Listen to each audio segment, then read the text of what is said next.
The first photograph appeared in the National Enquirer on a Tuesday morning in April 1979.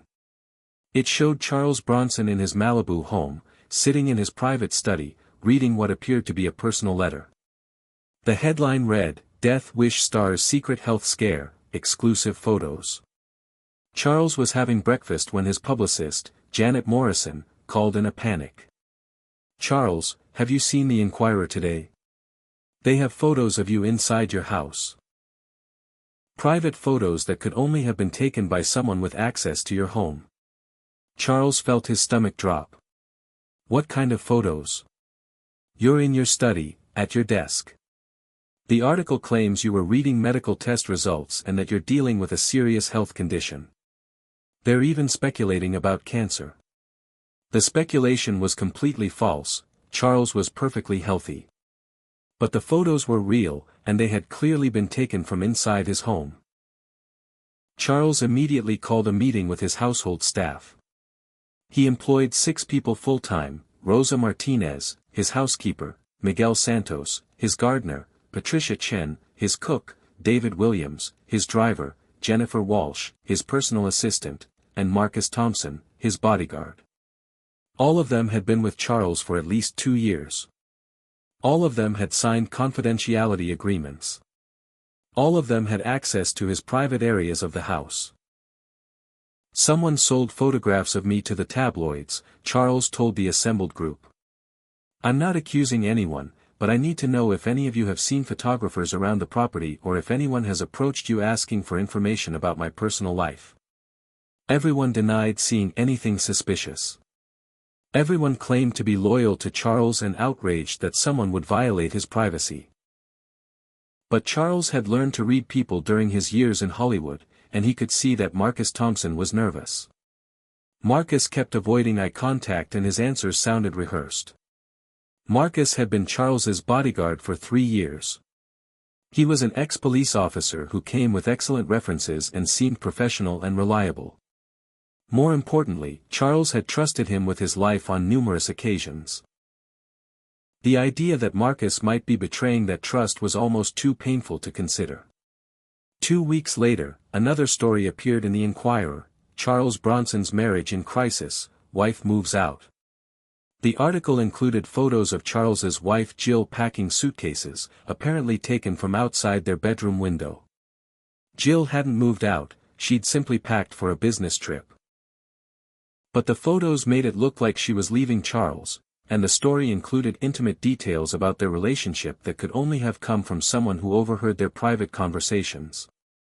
"Charles," Jill said after reading the article, "this is getting scary. Someone is watching us in our own home. I don't feel safe here anymore."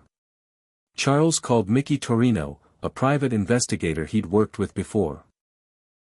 "Mickey, I need you to find out who's selling information about my family to the tabloids. It has to be someone with access to my house, and I need to know who it is before they do something that really hurts us." Mickey's investigation took a week and revealed something that made Charles's blood boil. Marcus Thompson had been systematically photographing and recording Charles and his family for months. He'd installed hidden cameras in several rooms, including Charles's study and bedroom. He'd been recording phone conversations, photographing private documents, and selling everything to the National Enquirer for substantial sums of money. But that wasn't the worst part. Mickey had also discovered that Marcus was working with other bodyguards and security personnel throughout Hollywood, running what amounted to a celebrity espionage ring. They were targeting dozens of high-profile clients, stealing their most private moments and selling them to the highest bidder. "Charles, this isn't just about you," Mickey said. "Marcus and his associates have been systematically violating the privacy of some of the biggest names in Hollywood. We're talking about hundreds of thousands of dollars in illegal surveillance and extortion." "How long has this been going on?" "At least 2 years. Marcus has been very careful, only selling information that can't be directly traced back to him. But he made one mistake. He got greedy and started taking too many risks." Charles felt betrayed in a way that went beyond professional disappointment. He'd trusted Marcus with his family's safety, had invited him into his home, had treated him like a friend. And Marcus had repaid that trust by turning Charles's private life into a commodity to be sold to the highest bidder. But Charles wasn't going to let Marcus know that he'd been discovered. Instead, he was going to set a trap. Charles called Marcus into his study for what appeared to be a routine security briefing. "Marcus, I've been getting some threatening letters from obsessed fans. I want to increase security around the house, maybe install some additional cameras." "Of course, Mr. Bronson. What kind of threats are we dealing with?" Charles showed Marcus some fake threatening letters that Mickey had prepared. Someone claiming they're going to break into the house and steal personal items. Photos, documents, things they could sell to tabloids. Marcus tried to look concerned, but Charles could see the calculation in his eyes. More security meant more opportunities for surveillance and more valuable information to sell. "I think we should also be more careful about who has access to sensitive information," Charles continued. "From now on, I want you to personally handle all security arrangements for my private meetings and phone calls." "Absolutely, Mr. Bronson. You can count on me to protect your privacy." Charles almost smiled at the irony. Over the next week, Charles fed Marcus carefully crafted false information designed to test his loyalty. He staged fake phone conversations about non-existent business deals, left fake documents on his desk about imaginary health problems, and had fake arguments with Jill about fictional marriage issues.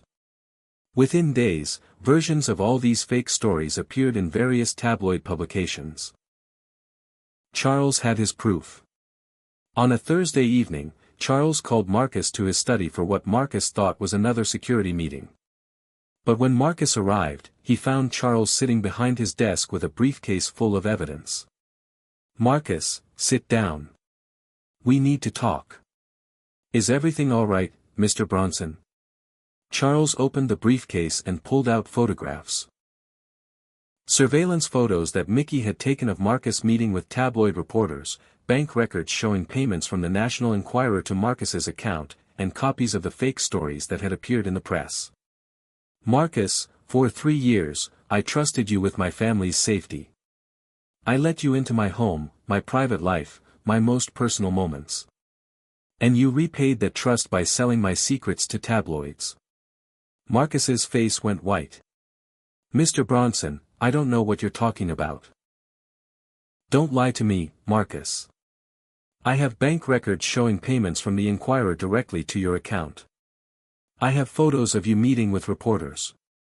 I have evidence that you've been running surveillance equipment in my house for months." Charles leaned forward.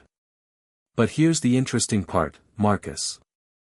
All those stories that appeared in the papers this week. The business deals, the health scares, the marriage problems. All of it was fake. I fed you false information to see if you were the leak, and you sold every single lie to the tabloids." Marcus tried to speak, but Charles held up his hand. "I'm not finished. My investigator also discovered that you're not working alone. You're part of a network of security personnel who are systematically spying on their celebrity clients. How many other families have you violated, Marcus? How many other people's private lives have you turned into entertainment?" Marcus slumped in his chair, the weight of being caught finally hitting him. "Mr. Bronson, I can explain." "There's nothing to explain. You're a thief and a spy who used my trust to invade my family's privacy. But here's what's going to happen next." Charles stood up and walked to his window, looking out at the ocean. "First, you're going to resign immediately and never work in private security again. Second, you're going to provide a complete list of every celebrity you and your associates have been spying on. Third, you're going to cooperate fully with law enforcement when I turn this evidence over to the FBI. The FBI? Marcus, what you've been doing isn't just unethical, it's criminal. Interstate transportation of stolen property, wiretapping, conspiracy, extortion. You're looking at federal charges that could put you in prison for years." Marcus was sweating now. "Mr. Bronson, please. I've got a family. I've got kids. You should have thought about your family before you decided to violate mine." Charles walked back to his desk and picked up his phone. "You have two choices, Marcus. You can cooperate with the investigation and maybe get a reduced sentence, or you can try to fight this and spend the next decade in federal prison. What's it going to be?" Marcus broke down completely. Through tears, he confessed to everything and provided information about the entire celebrity surveillance network he'd been part of. The investigation that followed was one of the largest celebrity privacy cases in FBI history. Marcus and 6 other security personnel were arrested and charged with conspiracy, wiretapping, and trafficking in stolen property. The case made national headlines and led to significant changes in how celebrities approached personal security and privacy protection. But for Charles, the most important outcome was personal. The violation of his family's privacy had been devastating, but he turned that violation into justice for dozens of other celebrities who had been victimized by the same network. Marcus Thompson was sentenced to 4 years in federal prison. The National Enquirer was forced to pay substantial damages to Charles and other celebrities whose privacy had been violated. More importantly, the case led to new laws protecting celebrities from invasive surveillance by trusted employees and contractors. In 1995, 16 years after the Marcus Thompson case, Charles was interviewed for a documentary about celebrity privacy rights. "People think that being famous means giving up your right to privacy," Charles told the interviewer. "But having your movies seen by millions of people doesn't mean those people have the right to spy on you in your bedroom or listen to your phone calls." The interviewer asked if Charles regretted trusting Marcus Thompson. "I don't regret trusting him initially. Trust is what makes relationships possible. But I learned something important from that experience: trust has to be earned and maintained. When someone violates your trust, especially in such a calculated and systematic way, there have to be consequences." Charles paused. "Marcus didn't just betray me, he betrayed every celebrity who trusted him with their safety. That kind of betrayal damages the entire system of trust that makes it possible for public figures to live normal lives."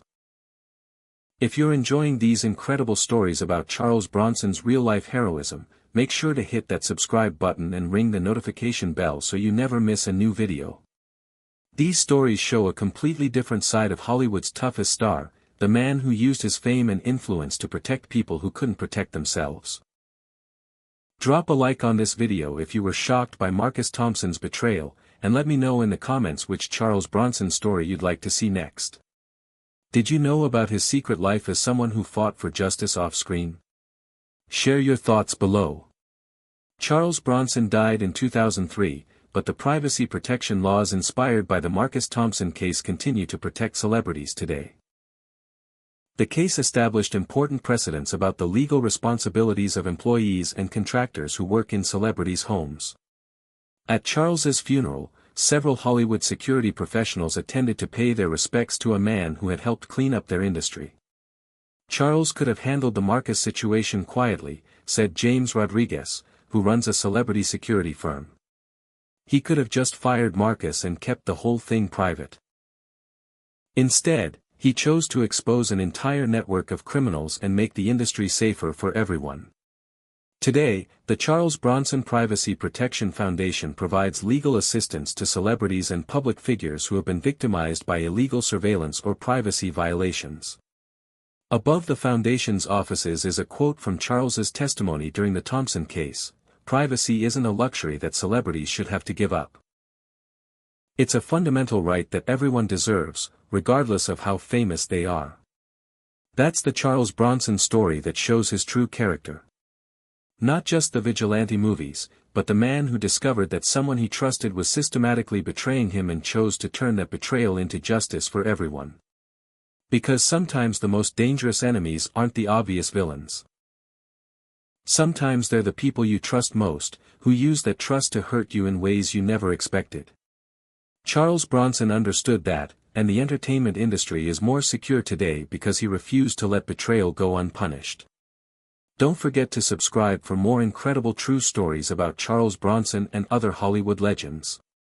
Hit that like button if this story amazed you, and tell me in the comments, have you ever been betrayed by someone you trusted? How did you handle it?